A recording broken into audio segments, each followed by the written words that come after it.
Oke, kita coba lanjut minggu lalu sampai ini udah sampai sini ya minggu lalu ya.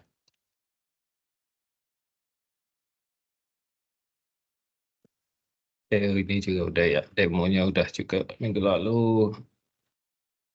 Oke.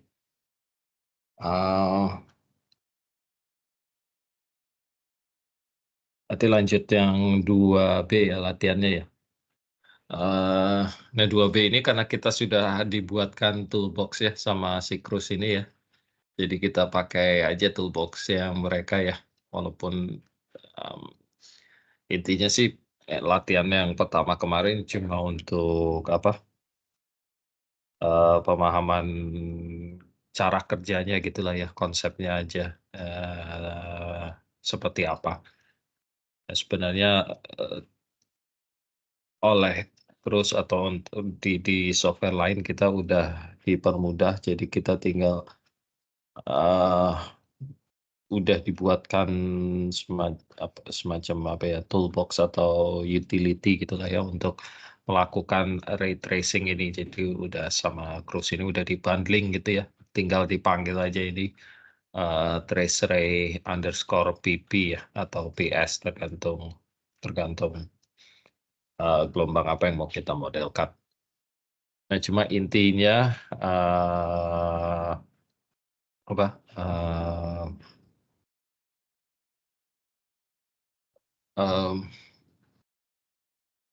behind di balik dari toolbox ini sebenarnya prinsipnya yang seperti kita lakukan minggu lalu di latihan 1 ya. Oke, nah 2B ini latihan 2B kita simple hanya akan gunakan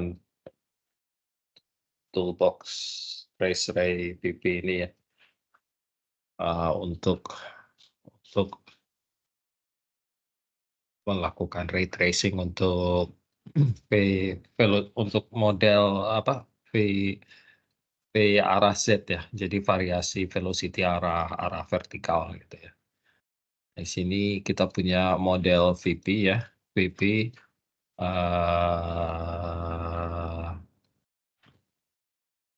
kedalaman, jadi kita punya model kecepatan, kedalaman, kemudian kedalaman dari sumber gelombangnya, terus kedalaman dari receiver-nya ya, kemudian kedalaman dari Z-nya ini kedalaman dari ada yang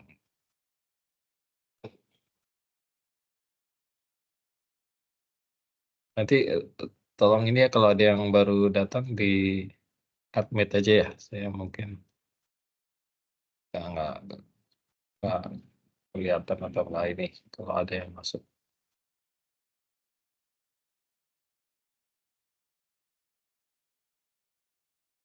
ZT ini adalah saya lupa apa ZT. Tapi kita bisa ketik ini nih help trace ray ini untuk lihat parameter sebenarnya. Kita coba buka dulu.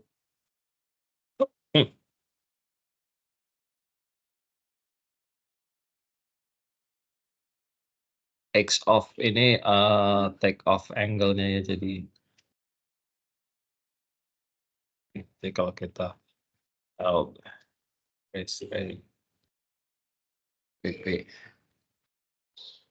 Jadi di sini ada parameternya dijelasin semua ya. Jadi VP sama ZP ini velocity dan depth.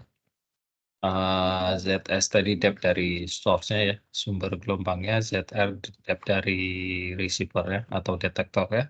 Kemudian ZT ini depth dari kedalaman dari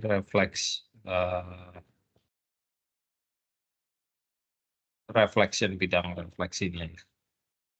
X itu offset yang X cap ini capture radius,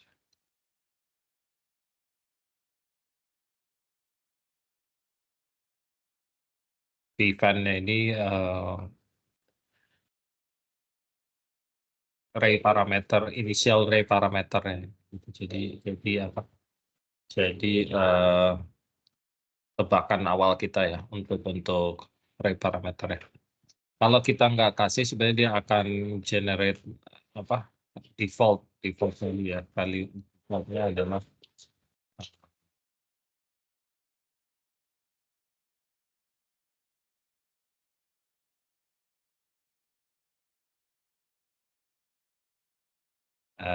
defaultnya itu kita menggunakan spray ya.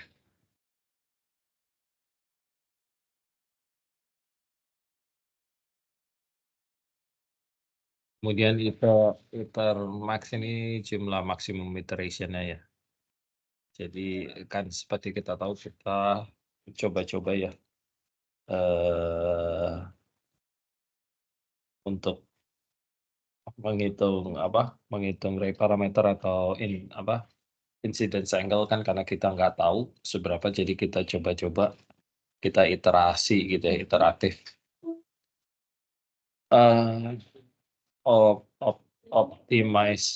Optimization flag ini untuk penanda aja gitu ya, penanda kalau nggak nol berarti kita menggunakan interpolation, linear interpolation ya. Nah, p-flag juga gitu, kalau nggak nol maka di print nanti informationnya. Kemudian di flag ini untuk plotting window actionnya ya. Jadi kalau nol jadi yang nggak diplot, kalau 1 diplot di figure yang baru, yang kalau di flagnya 2 ini diplot di current window. Oke, itu ininya parameternya. Kemudian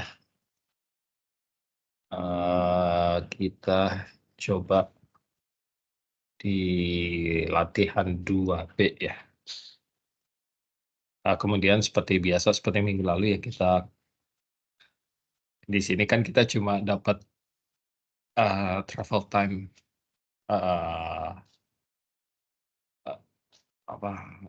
parameter travel time aja ya, travel time dan ray parameter. Jadi kalau kita mau bikin sintetiknya gitu ya, kita perlu reflectivity information ya. Itu kita bikin pakai Zubridge atau dari toolbox Cruise ini, Zubridge. Kemudian seperti biasa kita perlu selain VP, kita perlu VS dan density.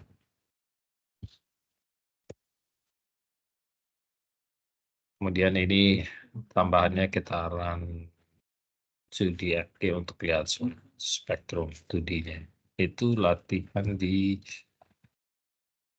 2B. Latihan 2B.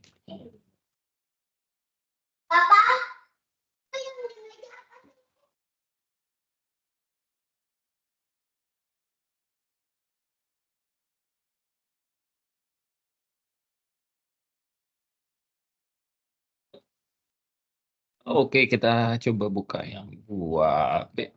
Yang 2B. Lalu di sini. Ini Papa.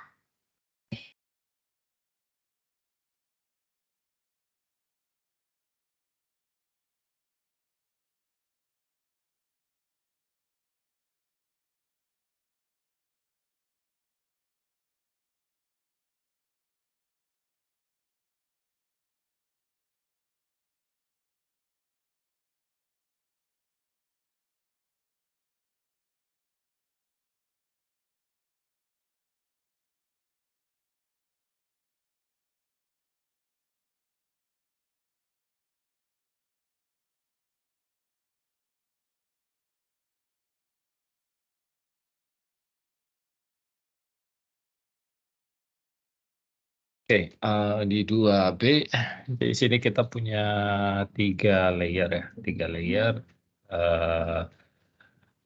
dari 0 sampai 1000 meter, velocity-nya 2000 di atas, 2500 di bawah ya. Ini 3 layer berarti cuma 2 interface ya. Kemudian dalaman source-nya 10 meter. Receiver-nya ada di permukaan, jadi makanya 0 ya. Z receiver-nya 0. Kemudian depth dari reflektornya itu ada di 500 meter. Nah, untuk offsetnya kita dari 80 meter, lompat tiap 40 meter sampai berapa nih, 1 kilo lah, 1 kilo ya. Kemudian kita hitung ininya, hitung travel time-nya pakai trace ray PP ini. Masukkan PP, Z-nya kedalaman, Z modelnya, kemudian kedalaman source-nya, kedalaman receiver-nya, dan kedalaman reflektornya. Dan ini untuk offset detektornya, offset receiver-nya. Nah, parameter ini tadi yang apa itu, yang P flag, apa, P flag dan lain-lain itu ya. Yang apa nih?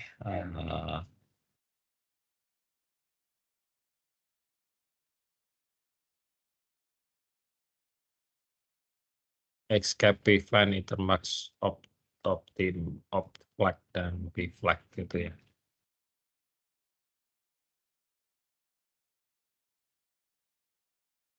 Dan di sini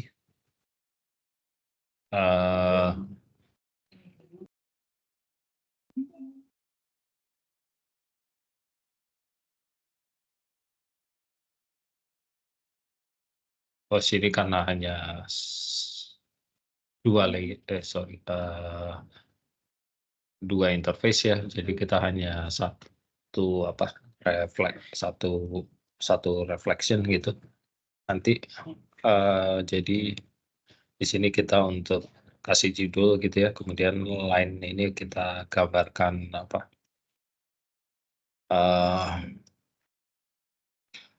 gambarkan posisi receiver dan juga posisi source-nya ya.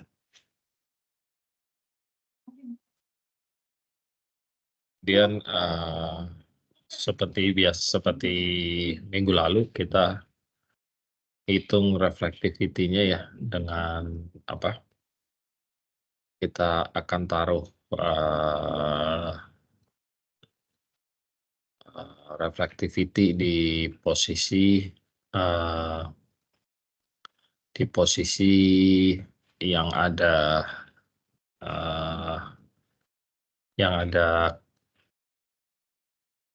harga travel time ya, di posisi travel time-nya kita taruh reflectivity. Kemudian kalau udah kita konvolusi dengan wavelet Ricker ya, Ricker kita konvolusikan dan kita plot ininya apa, seismogramnya. Kemudian di 58 baru kita buat ininya apa, spektrum FG spektrumnya, FG tran ini untuk membuat spektrum FG 2D FG. Oke, coba kita run aja.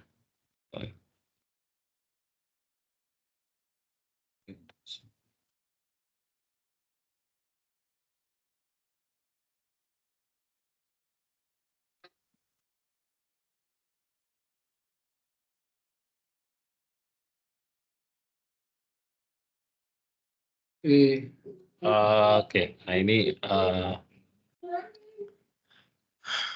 jadi kita punya tiga layer gitu ya, tapi karena berhubung yang pertama ada di surface, jadi sebenarnya hanya 2 layer sih, 2 layer, satu satu interface.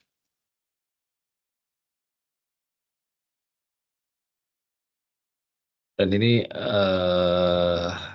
kurva travel time-nya ya. Ini kebalik jadi yang 0 di bawah ya. Harusnya saya pakai aksesnya yang dibalik ya. Jadi 0 biar 0 di atas. Jadi ini kurva travel time ya. Kemudian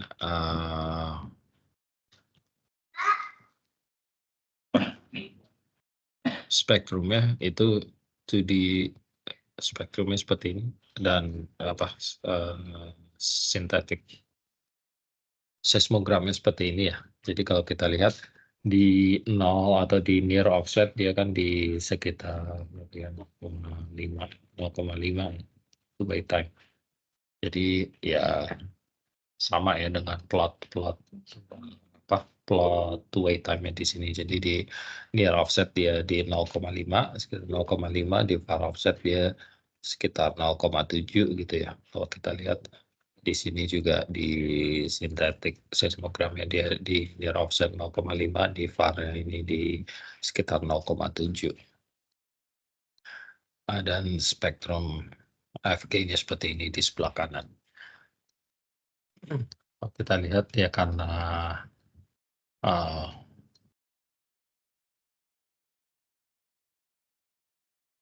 teraliaskan gitulah ya ini spektrumnya, karena kita lihat juga ini kan patah-patah gitu ya, seperti stepping, seperti tangga gitu ya, karena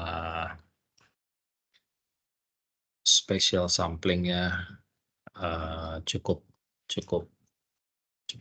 lebar gitu, cukup jauh, makanya teraliaskan, terutama di farnya. Oke, itu yang 2B, latihan 2B ya. Nah, kalau mau coba bisa coba dirapatkan ini sampling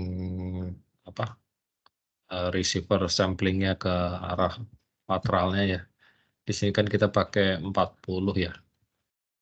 Kalau mau bisa coba dibikin setengahnya mungkin 20 ya. Berarti ini 20. Mungkin biar parnya sama kita receiver kita tambah jadi 50. Jadi kalau kita bandingkan, kita coba run lagi, ini harusnya lebih rapat ya. Ya, ini kan terlihat lebih banyak ininya receiver-nya 2 kali lipat dari yang sebelumnya ya. Karena samplingnya kita lebih rapat, setengahnya sekarang sampling receiver samplingnya. Jumlah receiver-nya 2 kali lipat, jarak antar receiver-nya setengah kali dari sebelumnya. Dan secara tampilan di sintetiknya, kalau kita lihat, kalau kita bandingkan dari sebelumnya terlihat stepping patah-patah gini ya. Sekarang ini relatively lebih smooth gitu ya dibanding yang ini, karena samplingnya makin rapat, lebih rapat.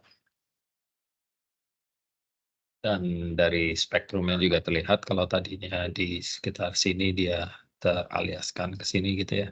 Sekarang ininya lebih slope-nya lebih curam, lebih tinggi gitu ya. Oke, itu yang 2B, latihan 2B. Ada pertanyaan sejauh ini? Atau ada yang nggak jalan ininya?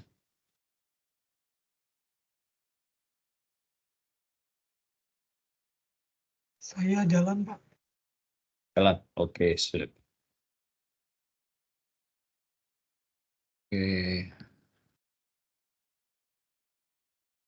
Kita close.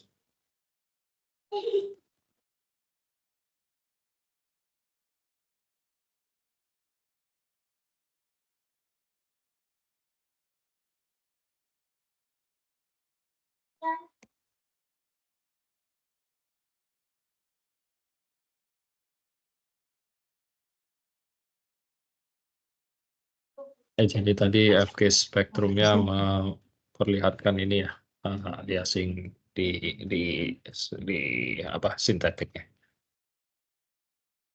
Izin bertanya, Pak. Ya, ya gimana? Untuk UTS-nya nanti itu kita buat programnya sendiri atau gimana ya, Pak, di UTS-nya nanti? Banyak kan ini sih Mas, apa saya ambil dari latihan ini cuma diubah-ubah apa. Jadi misalnya ini kan model 2 layer begitulah ya, begitu ya. Mungkin nanti dimodifikasi either apa ini jadi 3 layer atau gimana. Tapi basicnya sih ambil dari latihan-latihan yang saya contohkan di sini sih. Gitu aja Mas. Baik, terima kasih, Pak. Mm-mm.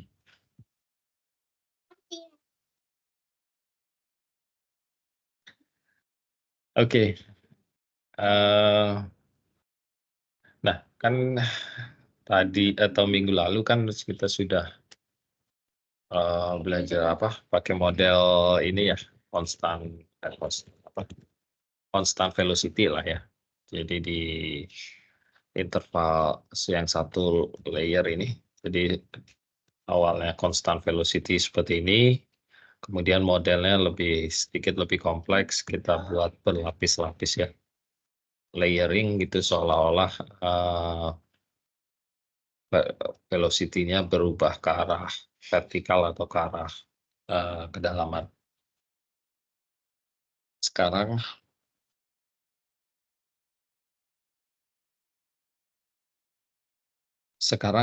gimana kalau kita punya velocity function gitu, jadi bukan instead of layer cake seperti sebelumnya, tapi kita punya velocity function, semakin dalam velocity semakin tinggi gitu ya.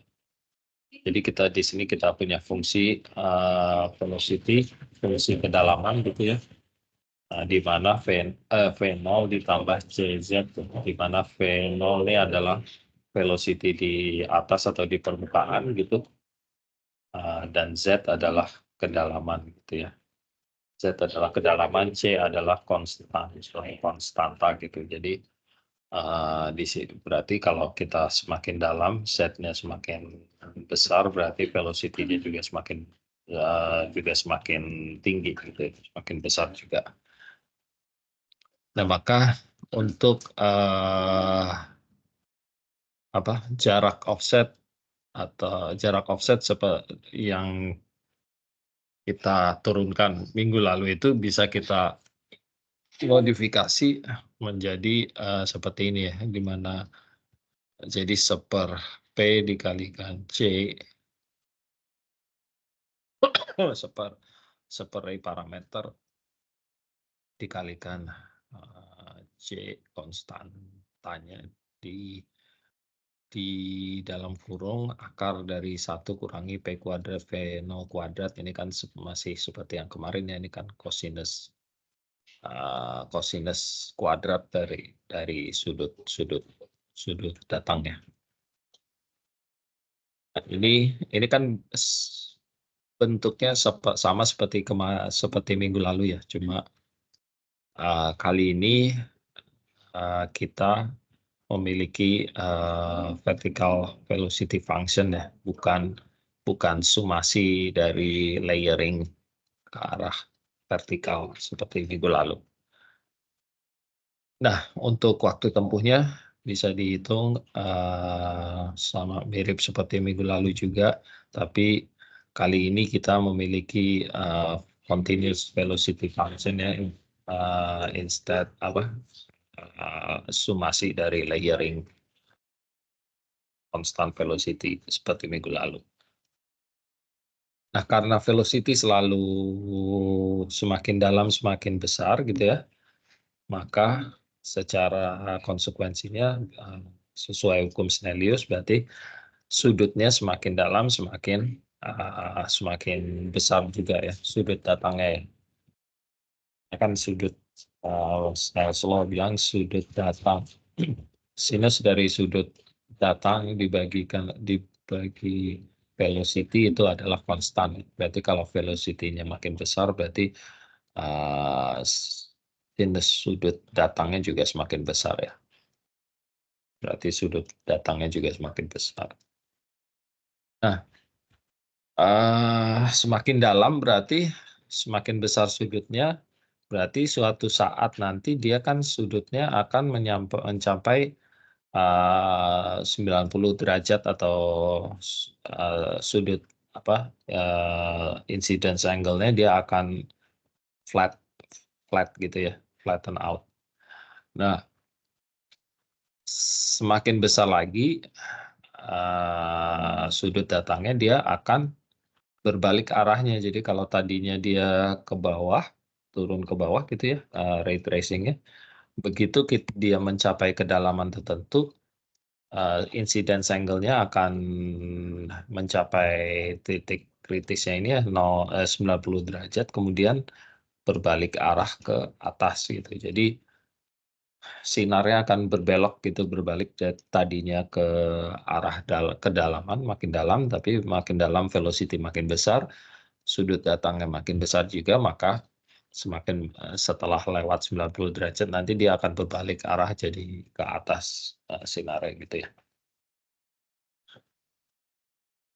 Nah, kedalaman di mana ray tracing ini berbalik arah jadi ke atas ini disebut turning point ya. Dan itu bisa dihitung kedalaman maksimumnya adalah 1 dikurangi ray parameter dikali V0, V di permukaan gitu ya, dibagi dengan P dikali C, ray parameter kali konstantanya.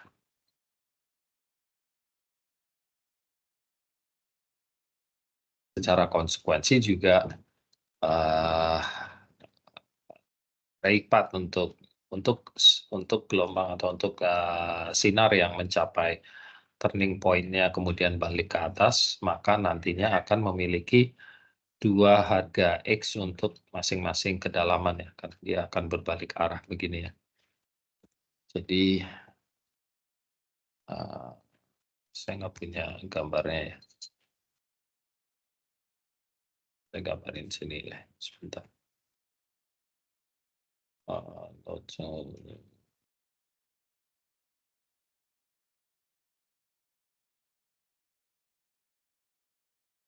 Sebentar, saya ambil mouse dulu ya.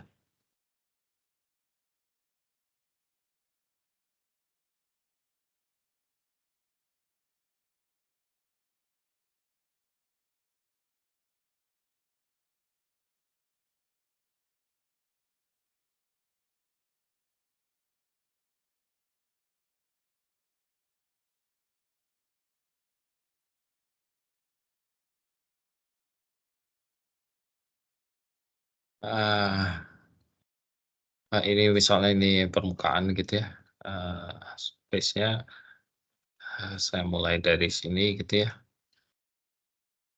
Ini apa reflektornya. Nah, dia semakin dalam seperti gini kan ya ray tracing-nya. Nah, bawah nanti di critical point-nya atau di turning point-nya dia berbalik ke arah atas gitu karena velocity-nya makin dalam makin besar gitu ya. Ini V-nya fungsi Z gitu, fungsi kedalaman.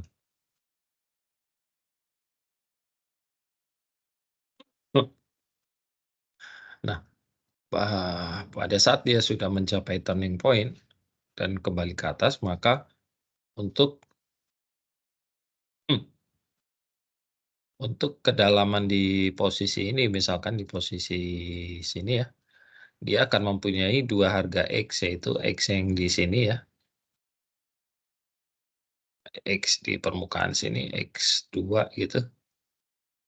Tapi juga ada harga X yang di sini, karena di sini untuk sinar yang balik ke atas, di sini untuk sinarnya yang ke bawah gitu ya. Jadi dia ada 2 harga X, jadi di sini X1-nya.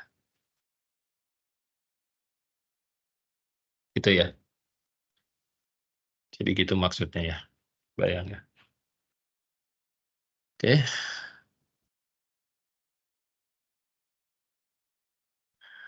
Nah, namun karena X atau Z-nya ini masih single value, kita bisa solve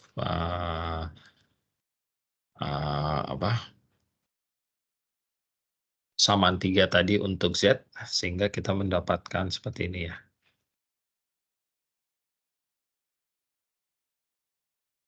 Nah, untuk latihan 2C kita akan coba apa, lakukan ray tracing tapi untuk vertical velocity function ya. Ini saya ambil dari latihan di sini nih, kalau mau baca-baca bukunya.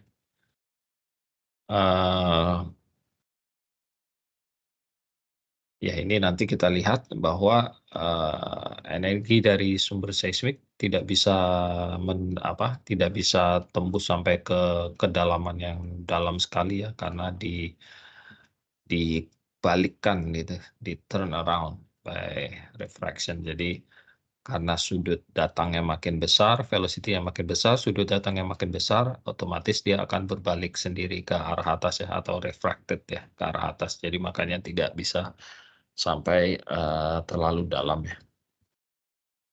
Nah, ini di latihan 2C, ada yang mau masuk ya.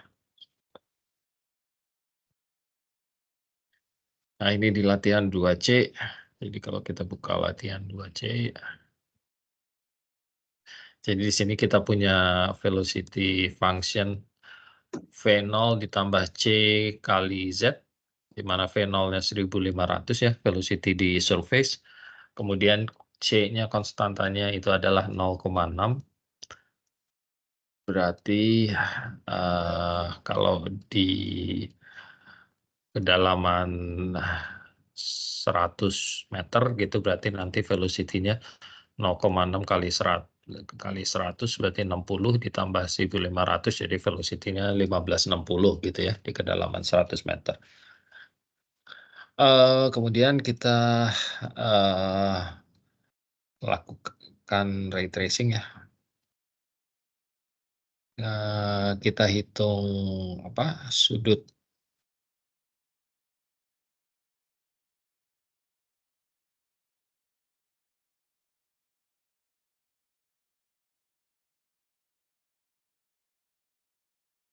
Kita hitung kedalaman untuk masing-masing vektor X ya. Jadi di sini kita hitung ini. Kita hitung sudut datangnya, incidence angle-nya. Di sini sudut datangnya kita mulai dari 5 sampai 80 degree ya.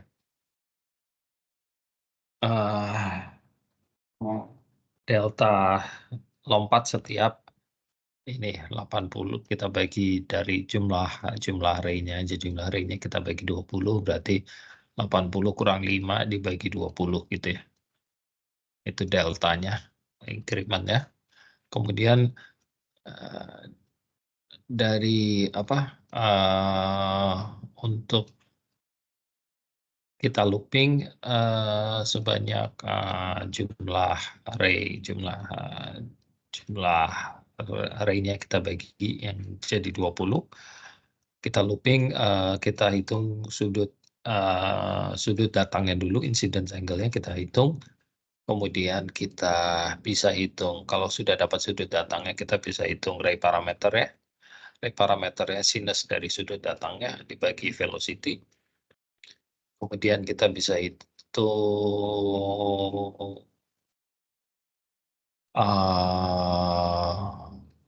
cosinus dari sudut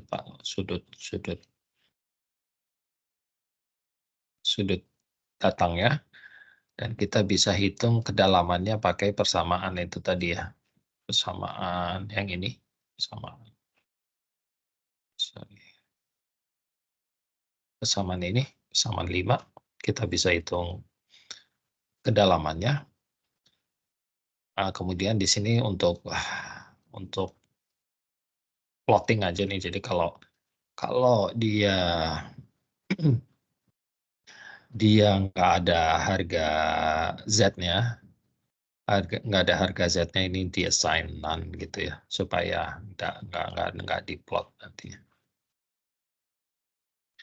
Oke, kita coba run ini. Jadi sini hasilnya jadi dari kalau kita memiliki velocity function 1500 ditambah 0,6 kali Z, maka ray atau ray tracingnya dia akan seperti ini ya.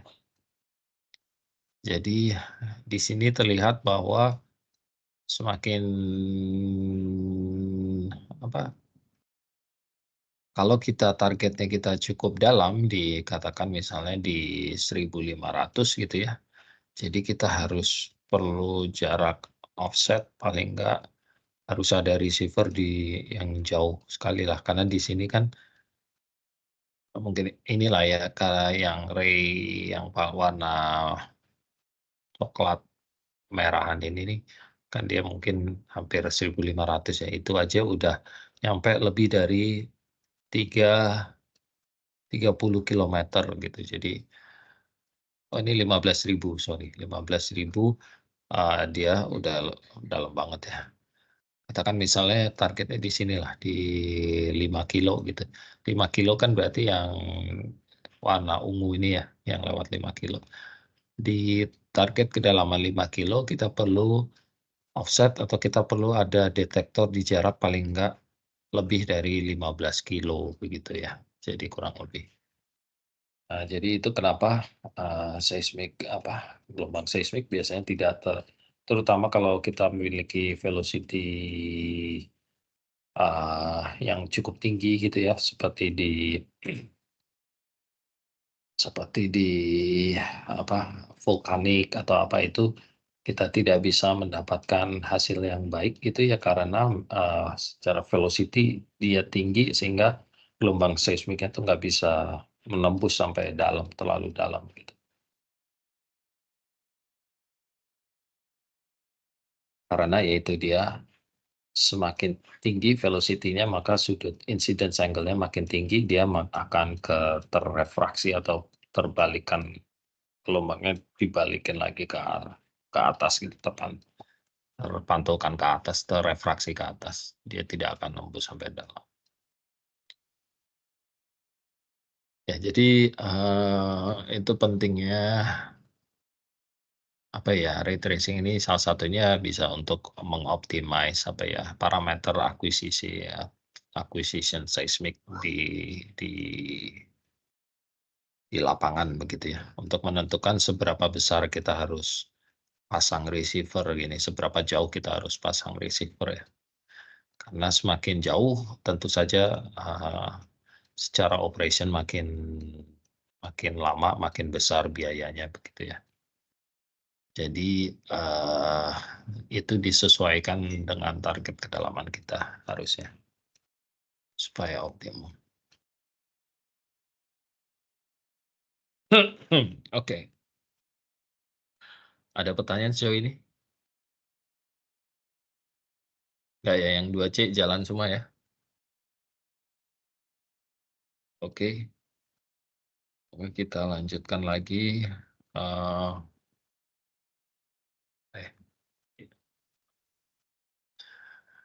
Nah, kita sudah medium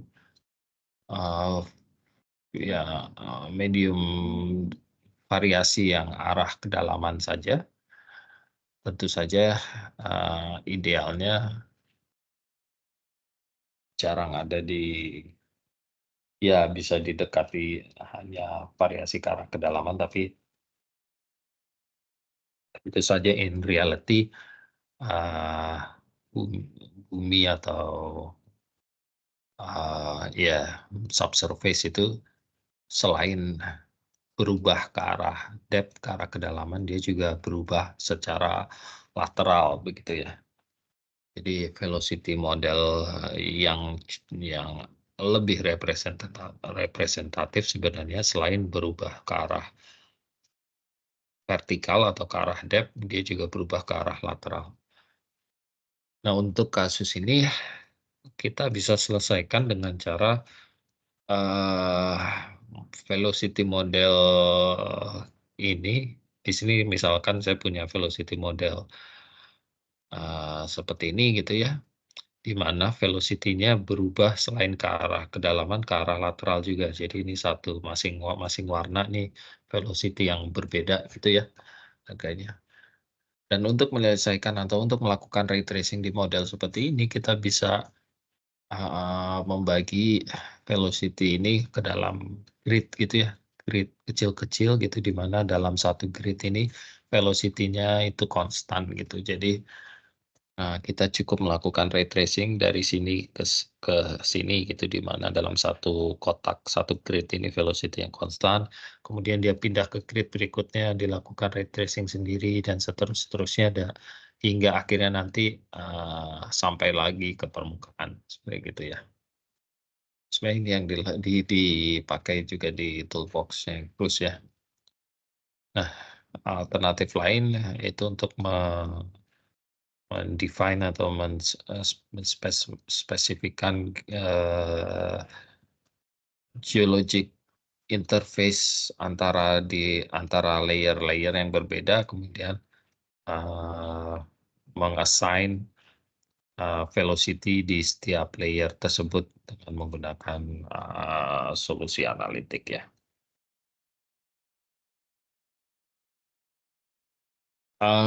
Salah satu solusi yang dipakai, untuk menyelesaikan apa, eee, ray tracing di model yang bervariasi arah vertikal dan juga lateral itu yang biasanya, dalam matematis atau dalam ini ya, matematis itu disebutnya, pe pe apa, persamaan eikonal ya, eikonal mungkin ada yang pernah dengar. Heeh, persamaan eikonal ini, hanya valid jika gradien velocity-nya itu tidak terlalu tinggi ya, atau frekuensinya cukup tinggi dibandingkan dengan gradien velocity-nya. Bentar ada yang mau masuk kayaknya.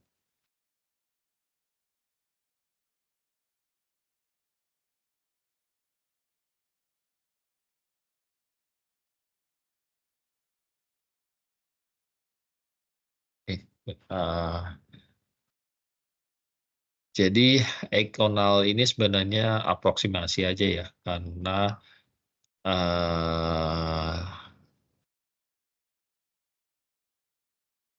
approximation atau pendekatan yang hanya valid jika gradien velocity-nya cukup tidak terlalu tinggi atau frekuensinya frekuensi dari seismik kita cukup tinggi dibandingkan gradien velocity-nya ya. Nah, ini tentu saja ada kelemahannya ya, terutama jika kita menghadapi kondisi geologis di mana velocity gradiennya cukup kuat gitu ya, misalnya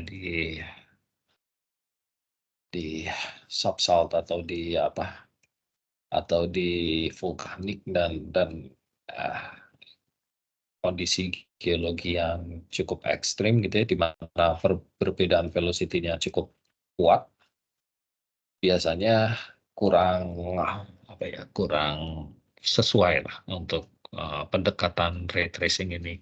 Biasanya digunakan pendekatan yang lainnya.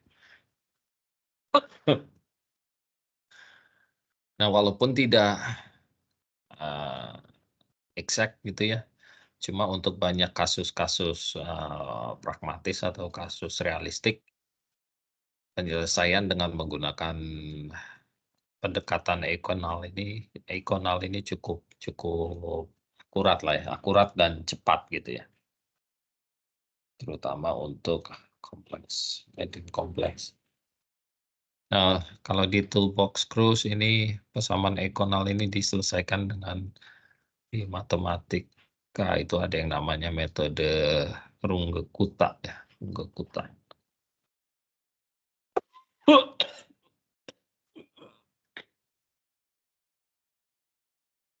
Nah, Nah, ini untuk latihan 2D yang terakhir. Sebentar ya.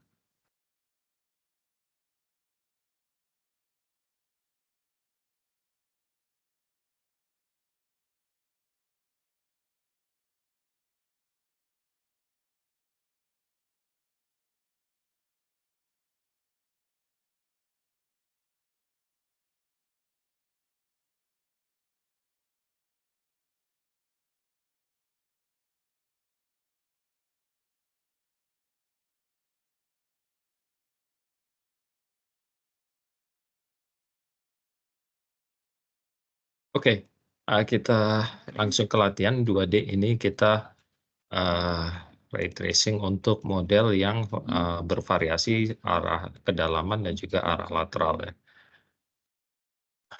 Itu yang 2D. Di sini kita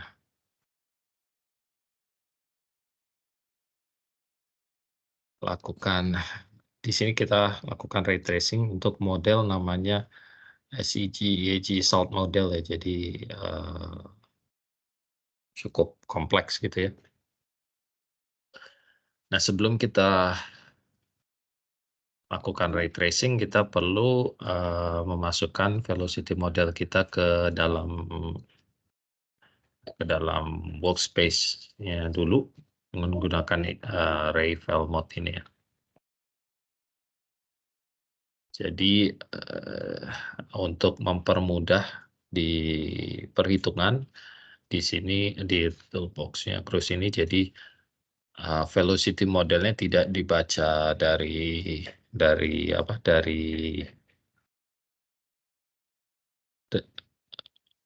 tidak dibaca dari eksternal atau dari file gitu, tapi sudah di preload ke dalam memori gitulah ya. Nah, Ray-Vel mode ini juga nanti akan membuat beberapa global variable yang digunakan untuk ray tracing ini ya. Nah, di sini kita akan tentukan dulu maksimum time untuk ray tracing-nya ya, karena ray-nya nanti sinarnya akan di jalan terus gitu ya sampai maksimum time yang kita tentukan ya. Di sini kita pakai maksimum time 5 second ya, 5 detik. Kemudian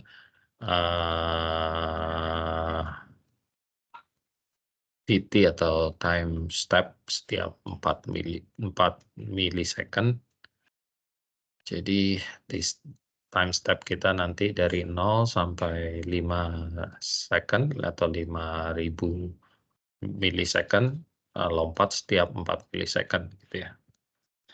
Nah, take off angle di sini sudut incidence angle bukan incidence angle start angle di permukaan gitu. Di sini kita akan tembakkan atau sinar kita akan bergerak dengan take off angle dari -80 ke 80. -80 berarti ke arah kiri gitu ya. Ke arah kiri negatif, ke arah kanan positif. Lompat setiap 2,5 degree ya. Kemudian kita run ray tracing pakai ini, shoot ray VXZ. Ini nanti hasilnya ya, setelah kita latihan. Kalau kalian mau lihat help-nya dulu, kita bisa help untuk melihat parameter dan lain-lainnya. Shoot ray VXZ. Jadi velocity, variasi arah X dan juga arah Z gitu ya. Ini shoot ray VXZ itu RK4 ini Runge-Kutta tadi ya. Runge-Kutta 4, orde 4. Runge-Kutta RK4 ray tracing and VXC medium ya, dengan nearest neighbor interpolation. Jadi ini ray tracer untuk 2D gridded velocity model. Jadi velocity modelnya gridded ya. Jadi seperti ini tadi, ini namanya gridded velocity model, dan seperti ini. Gridded, jadi dia bisa berubah arah vertikal dan juga arah lateral. Model is built by defining matrix of velocity values and calling Ray-Val mode. Jadi kita upload dulu velocity modelnya ke memori pakai Ray-Val mode ini ya. Oke, nah itu di latihan 2D ini ya. Di sini ray tracing VIC medium. Di sini kita load datanya, velocity modelnya ada di folder data ya, dalam bentuk binary file mat.mat. Mat ini binary formatnya MATLAB ya. Kemudian seperti biasa kita lihat cek ukurannya, berapa jumlah kolom, berapa jumlah baris, jumlah barisnya berapa, jumlah kolomnya berapa. Kemudian grid size kita di sini adalah 40 feet ini dalam feet kayak satuan. 40 feet. Grid size kita arah vertikal dan arah lateral sama, jadi 40 feet ke lateral dan 40 feet ke vertikal ya gridnya. Kemudian kita bikin sumbu X dan sumbu Z-nya ya. Kemudian kita tampilkan model velocity modelnya nih di sini. Nah, kemudian kita upload velocity model ini ke dalam memori si Octave ini pakai Ray-Val mode ini ya. Ray-Val mode, model dan grid size-nya.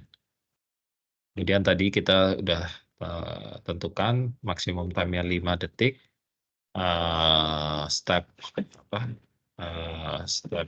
Step size-nya dia 4 milisecond. Jadi nanti time step kita dari 0 sampai 5000 milisecond, lompat setiap 4 milisecond. Ini take off angle kita tadi dari minus 80, jadi nanti ke arah kiri ya, dari di sini ya. Di sini kan kalau kalian lihat ada yang ke kiri nih, ray-nya ini yang take off-nya minus 80, yang paling kanan ini yang take off-nya plus 80 gitu ya. Jadi akan ada yang ke sinar yang bergerak ke arah kiri dan juga yang ke arah kanan. Oke, kemudian X0 ini adalah posisi source kita. Source kita posisinya ada di tengah-tengah model ya, N/2. N kan jumlah kolomnya ya. Berarti di tengah-tengah dari model, N/2. Z kita atau posisi source kita kedalamannya adalah di permukaan, maka ini 0 ya, saya taruh 0. Nah ini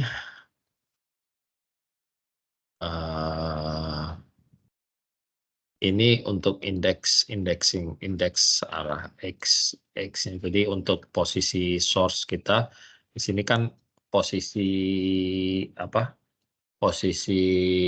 real koordinatnya, maksudnya di berapa meter dan di depth 0 meter gitu ya. Di sini dicari posisi indeks koordinatnya, jadi bukan real koordinat tapi indeks koordinatnya itu sini misalkan saya lokasi posisi di 500 meter. 500 meter itu ada di indeks keberapa di matriks ya gitulah ya. Intinya gitu. Kalau di surface di 0 tentu aja nih indeksnya kan di 1 ya, di baris ke 1 gitu. Dan di sini velocity-nya saya ambil ini velocity untuk grid, di grid-nya ya. Jadi V0 itu velocity di grid ini, di grid. Jadi di grid ini tentu saja di indeks ke Z dan di indeks ke atau di baris ke posisi yang saat ini dan kolom di posisi saat ini itu harga velocity-nya berapa ya. Itu nanti di tracing di sini menggunakan ini. Jadi kita hitung R0 ini kalau nggak salah R0 ini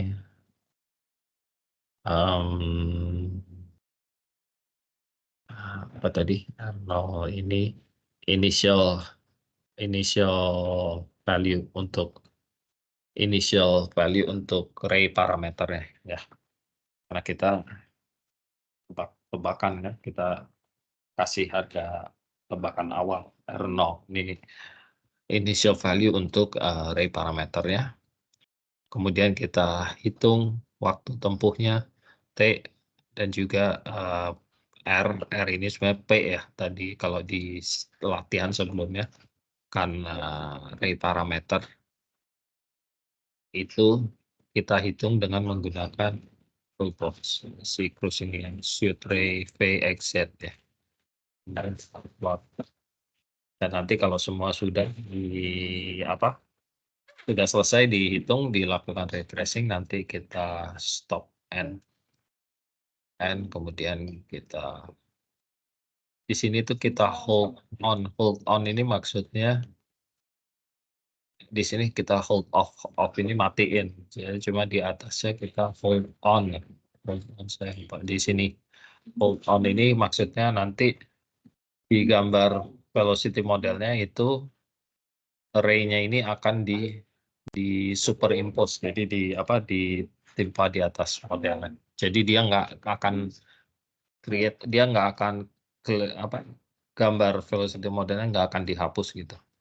Tapi tetap seperti ditampilkan cuma di superimpose saja nanti array-nya.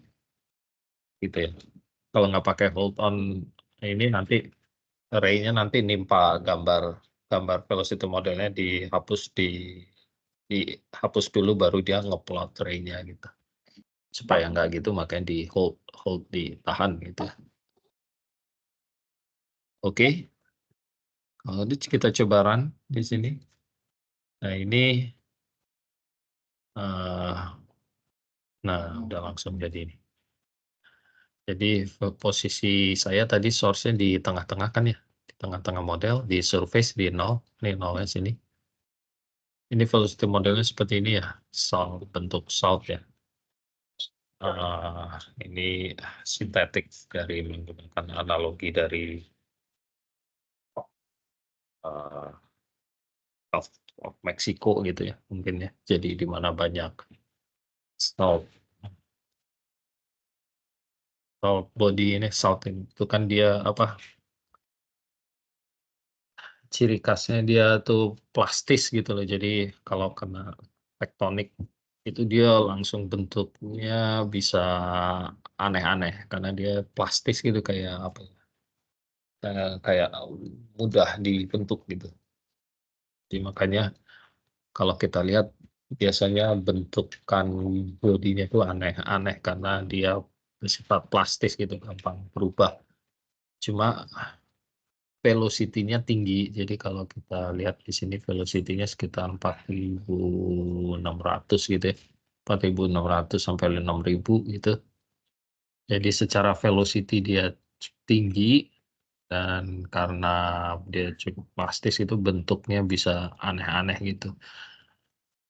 Apalagi kalau terkena tektonik setting yang cukup kompleks. Nah di sini karena itu kita coba ray tracing. Jadi kalau di atas di bagian younger sedimennya ini kita lihat layering masih cukup layering biasa gitu ya. Ray tracing masih cukup well behave gitu ya. Tapi begitu dia udah kena salt ini karena cukup tinggi velocity-nya dia udah kemana-mana tuh jadinya ya. Karena ini cukup tinggi ya velocity-nya dan bentuknya agak aneh. Jadi mantul di sini entah diterimanya di mana gitu karena selain bentuknya aneh juga velocity-nya sangat tinggi perbedaannya, kontrasnya. Oke. Nah di sini kan di slide-nya contohnya saya ada 3 model ya, 3 source position ya. Ini yang di tengah tadi ya kita run. Jadi kalau kita mau run source position-nya di ujung kiri misalnya gitu ya, Berarti di modelnya nanti kita tinggal ganti aja ini di sininya ya, di posisi source-nya ini, X0-nya berarti kita di posisi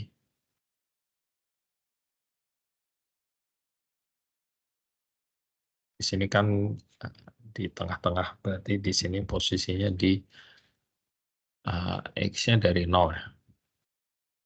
X-nya dari 0 kan, berarti di posisi 0 ya. X-nya 0, Z-nya 0 gitu ya. X-nya 0, Z-nya 0.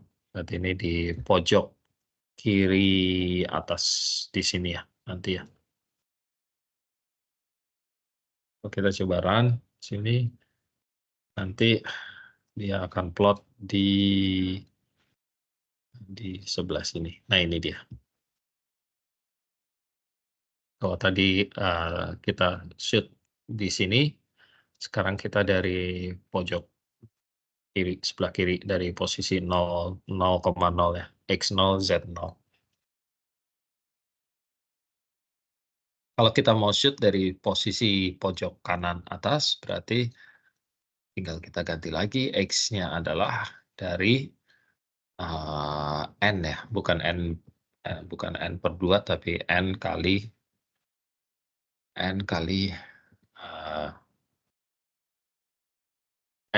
DX ya. Jumlah apa, jumlah kolom kali DX. Z-nya tetap di surface, di permukaan. Sekarang nanti ya dia pindah ya, dia pindah ke sebelah kanan sini ya. Oke. Tunggu sebentar ya, saya mau ambil charger dulu.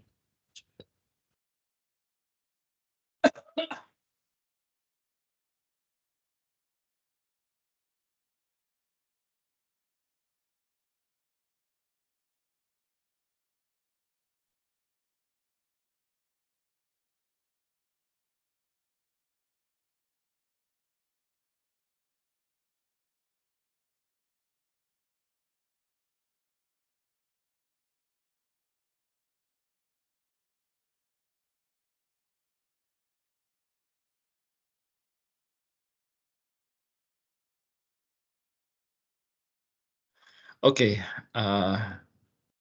sejauh ini cukup jelas atau ada yang mau bertanya? Silakan.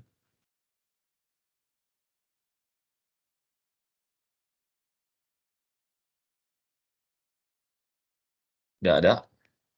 Aman ya? Semua bisa jalan ya ininya ya, latihannya ya? Nggak ada yang problem kan?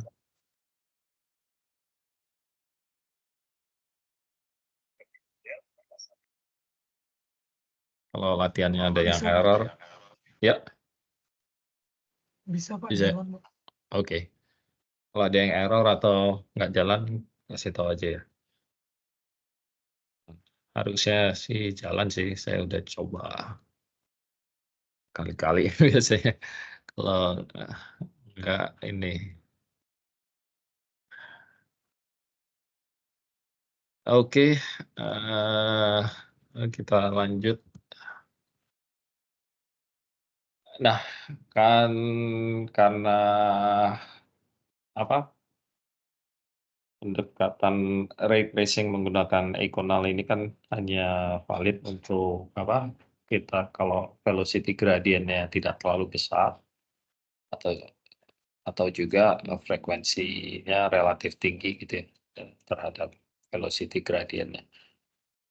Nah, terkadang untuk mengatasi hal tersebut kita perlu melakukan smoothing di velocity model kita juga ya, supaya ray-nya atau ray tracing-nya ini lebih behave gitulah ya, nggak erratic kayak yang gini deh ya, terutama yang kalau dia ada kontras velocity yang cukup besar. Efek dari smoothing velocity model terhadap ray tracing ini bisa kita lihat di demonya dari Cruise ya. Dia kasih contoh demonya nih, Ray VXZ demo ya. Di sini dia kasih contoh model seperti ini ya. Modelnya apa nih ya, model sebenarnya ada velocity contrast cukup tinggi ya, bentuknya juga agak aneh gitu ya, namanya model juga mau bikin apa aja terserah.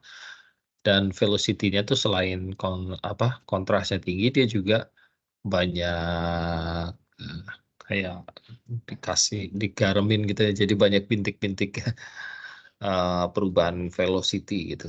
Sengaja seperti ini sih supaya mau lihat efeknya. Dan kalau kita lihat, kalau nggak pakai smoothing ini dia akan lari kemana mana sebenarnya, ray tracing ya.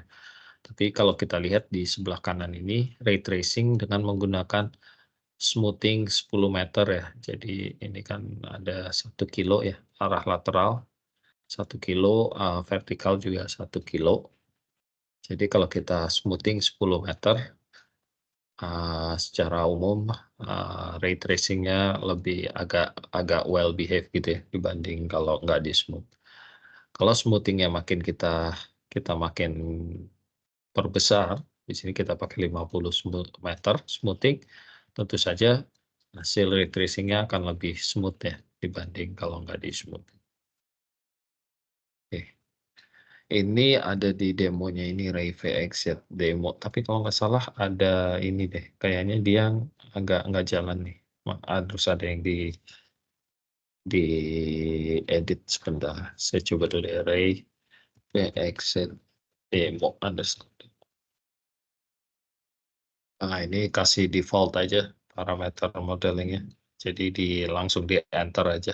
Enter, dia ngasih defaultnya ini yang di dalam kurung harganya 100, grid size-nya 10 meter gitu ya, kalau nggak kita ketik. Ini dia ngasih default. Nah, oke. Oke kan, nggak jalan kan? Karena, karena dia saya udah saya delete juga. Karena, pakai ini plot image. Kita ganti image SC.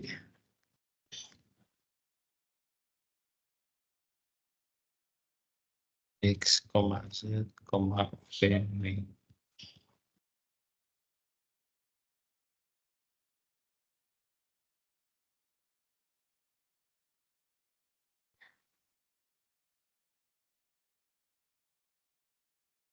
Ini saya ganti, ini harus ada yang diganti nih.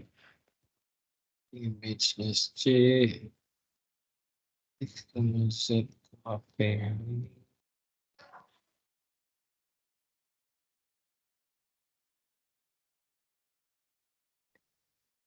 Ya itu aja. Coba kita haruskan lagi. Demo.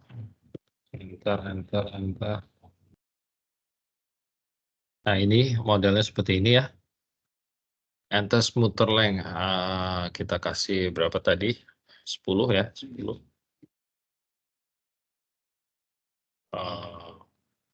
Atau 0 lah, nggak usah kita smoothing dulu ya. Kita lihat seperti apa. Nah, dia seperti ini. Oh, tapi ditimpa ya. Saya harus full gambarnya. Dia ditimpa seperti ini. Jadi saya harus lupa, saya ada yang ini. Line ini loh nih.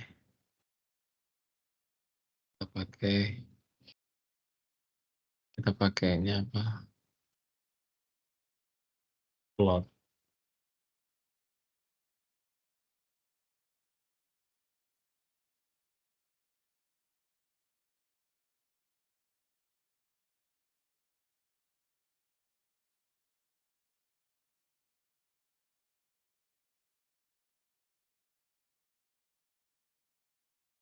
Ini pakai line.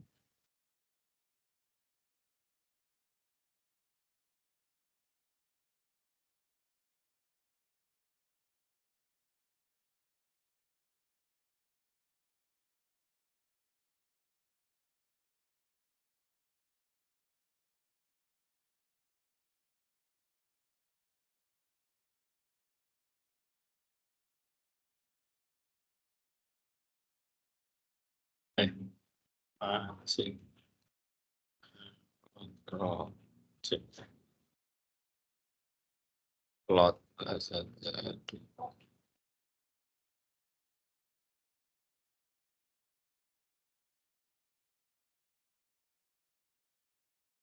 Singkat saya harus diganti ini.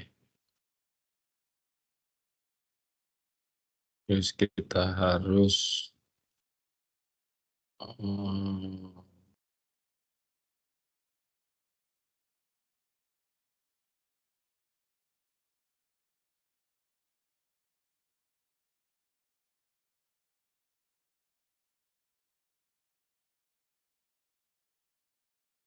sini kita hold.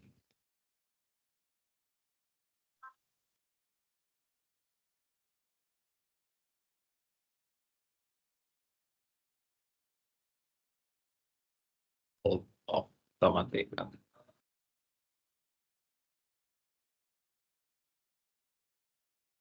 Kasih default. Dan kita nggak usah di smoothing dulu. Nah, ya.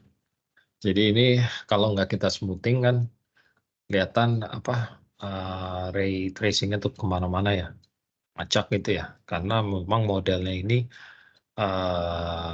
modelnya ngacak gitu.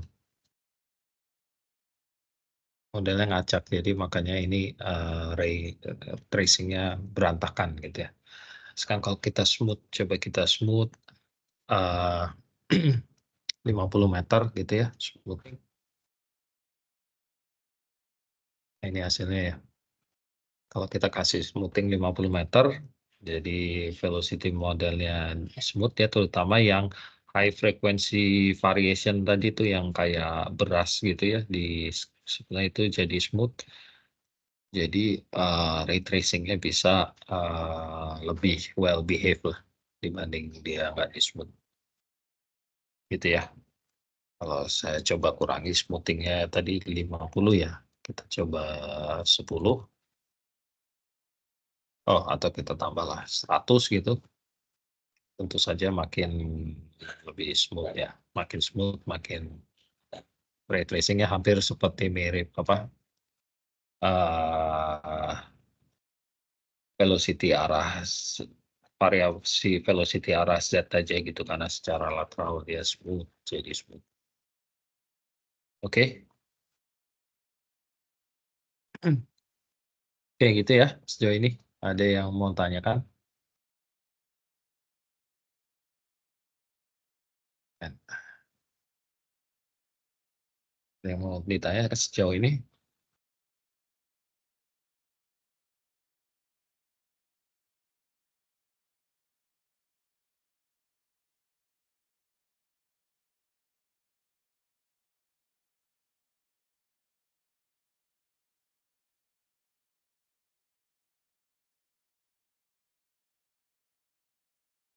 Oke, tidak ada. Kalau nggak ada, kita lanjutkan dikit lagi nih.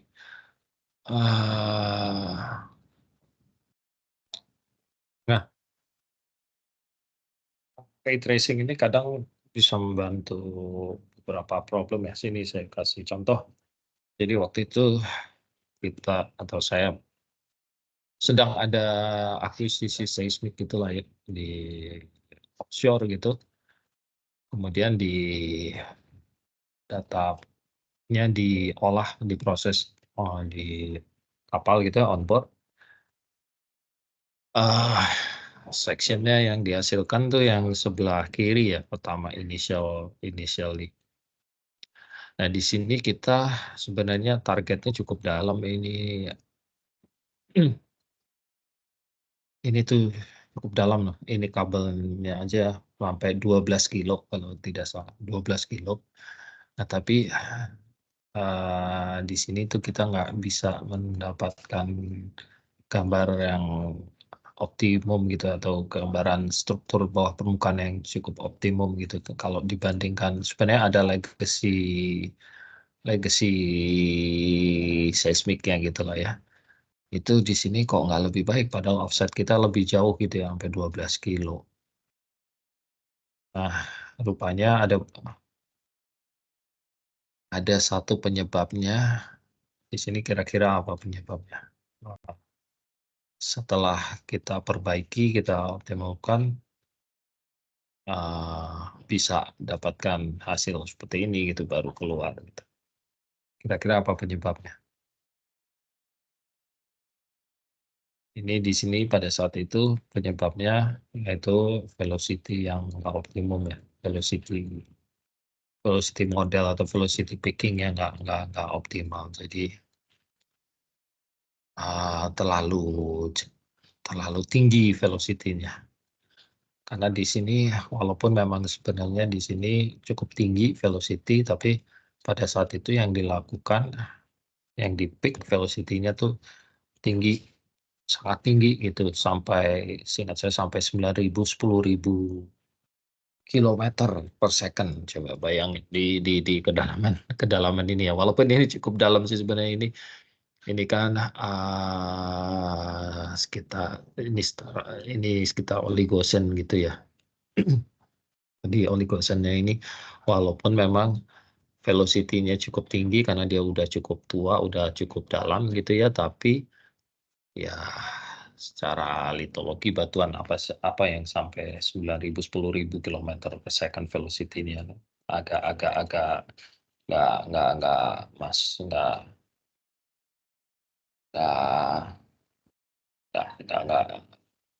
nggak realistis kalau menurut saya waktu itu.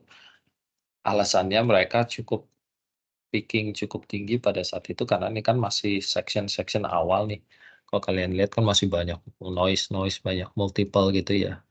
Jadi salah satu concern mereka waktu itu supaya untuk menghindari multiple gitu. Jadi makanya mereka kontraktornya pada saat itu peak velocity-nya tuh agak tinggi, nggak agak lagi, tinggi sekali gitu. Karena untuk menghindari mereka picking multiple. Just make sense, tapi menurut saya terlalu tinggi pada saat itu, sampai 10.000 kilometer per second. Jadi setelah kita revisi velocity-nya, baru ini bisa terlihat gitu ya. Nah, pada saat itu cukup challenging juga untuk meyakinkan supaya kontraktornya bahwa velocity yang mereka pick itu terlalu tinggi gitu. Akhirnya untuk meyakinkan saya buat simple model aja. Jadi layer velocity modelnya saya ambil dari stack sectionnya yang velocity model yang dari stack section dari velocity analysis ya. Saya buat layer model gitu ya. Kemudian saya run ray tracing gitu ya. Sini terlihat dari kedalaman, di Oligocene itu sekitar kedalaman 5 kilometer lah. 5 kilometer tadi ya. Jadi di kedalaman 5 kilometer ini kan 10 kali, ini satuannya 1,5 meter, tapi ini kali 10 pangkat 4, jadi ini berapa nih, 15.000 meter gitu ya, 15 kilo. Dan 5 kilo itu sekitar di sini lah. Di sini lah, 5 kilo itu. Jadi kalau kita zoom di situ, untuk target kedalaman 5 kilo aja itu ray tracing gelombang itu nyampainya di offset di atas 5 kilo. Jadi kalau ini kan 5 kilo ya. Kalau di targetnya itu tadi sekitar 5 kilo, targetnya di 5 kilo, offset gelombang itu baru nyampe di receiver itu di receiver offset yang di atas 5 kilo karena ini 5 kilo nih jarak ini. Nah, itu di seismiknya apa? Di seismiknya kita harus melihat yang di offset yang di atas 5 kilo gitu. Karena begitu saya revisi velocity-nya, barulah keluarin ini yang di belakang ini. Ada reflektor-reflektor yang di belakang ini baru keluar. Tadinya ini ikut melengkung ke bawah nih karena velocity-nya terlalu tinggi gitu. Tapi saya berargumen pada saat itu, kita tidak perlu tinggi-tinggi velocity-nya tidak perlu setinggi itu. Mereka concern-nya untuk menghindari picking multiple ini loh, karena kan masih banyak multiple nih ya. Jadi di peak sangat tinggi pada saat itu. Tapi kalau kita lihat dari model ini, reflection yang dari kedalaman 5 kilo ini baru nyampe baru terdetek di receiver yang offsetnya 5 kilo ke atas. Jadi itu di sini ya. Ini kalau kita lihat ini kan 5 kilo. Jadi dari 0 sampai 5 kilo ini kan nggak ada nih reflection nih karena ini apa gelombang atau gelombangnya belum nyampe gitu ke detektor. Di receiver yang 5 kilo ke atas ini kan 12 kilo nih panjang offsetnya. Itu dia baru nyampe, baru nongol. Nah, itu adalah yang ini. Dan pada saat velocity-nya terlalu tinggi, ini tuh ikut melengkung ke bawah bersama dengan multiple-nya. Makanya di pas di section-nya tadi nggak kelihatan apa-apa di sini. Karena dia ikut melengkung sama multiple-nya ini. Setelah direvisi baru dia terlihat gitulah ya. Nah, ini yang namanya ini disebutnya post critical reflection ya. Jadi reflection yang udah di apa di atas sudut-sudut kritis gitu. Ya, jadi kalau kita overlay juga velocity modelnya yang udah direvisi ya cukup cukup conformance dengan struktur lah ya. Tadinya ini terlalu tinggi sekali sih. Ini kan jadi cukup wajar lah. Jadi paling tinggi juga cuma sekitar 5.500-an aja yang paling bawah ini. Kalau sebelumnya tuh sampai 10.000 sampai ini velocity-nya ya. Oke, mungkin itu yang ini ya untuk materi hari ini. Ada yang ingin ditanyakan sejauh ini?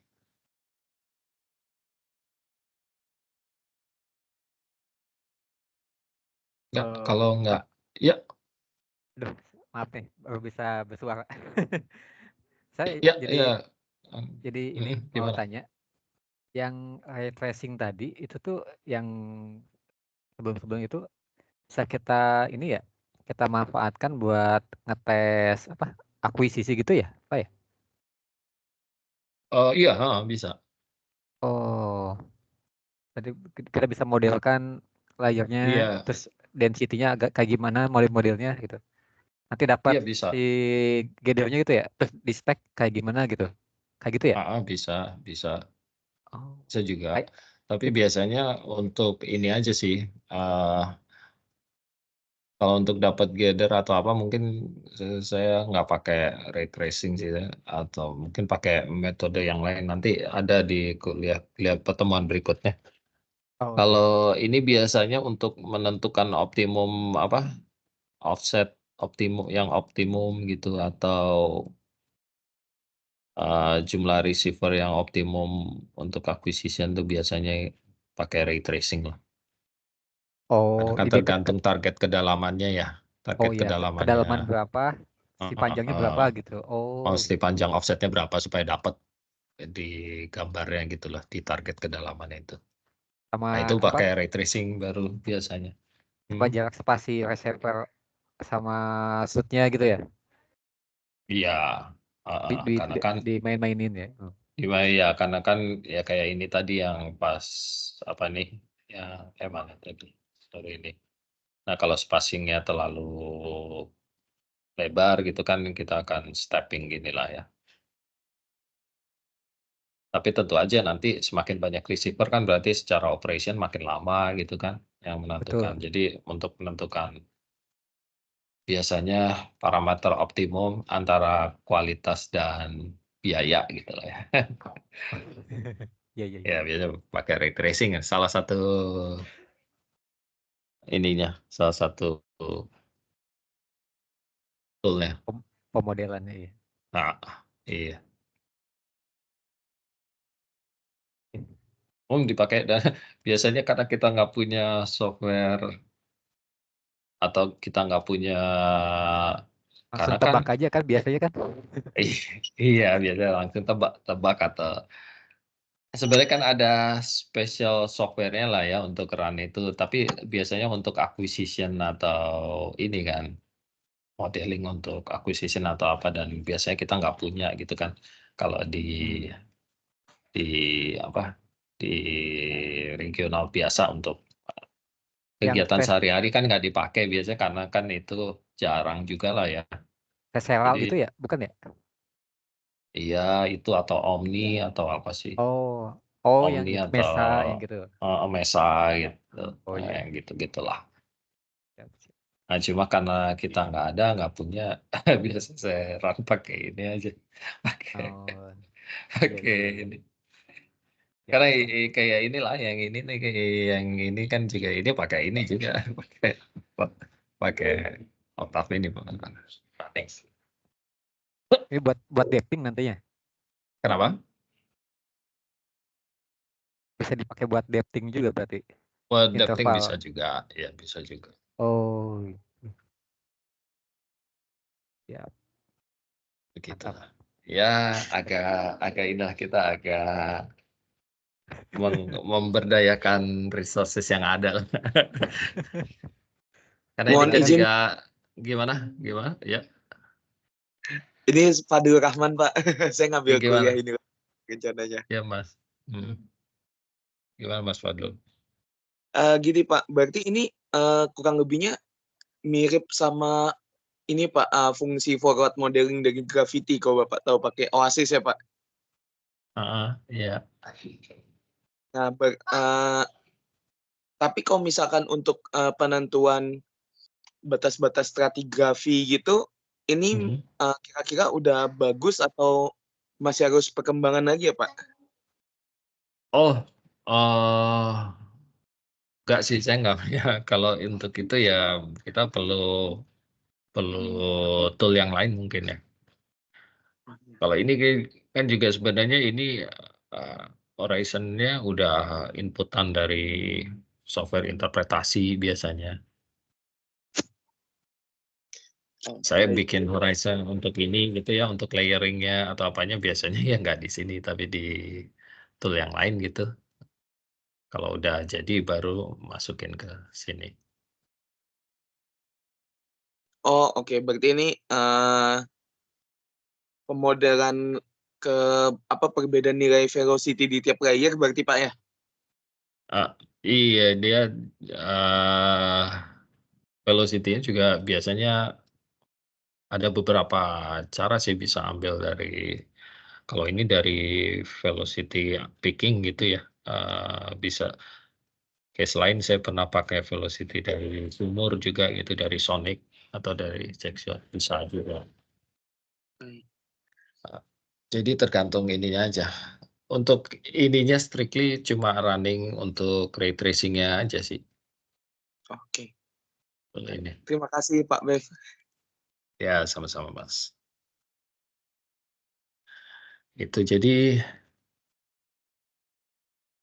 ya ada beberapa yang salah satu usulan seismik itu juga saya run pakai ini aja juga untuk ininya, untuk justifikasi parameter panjang receiver dan ini.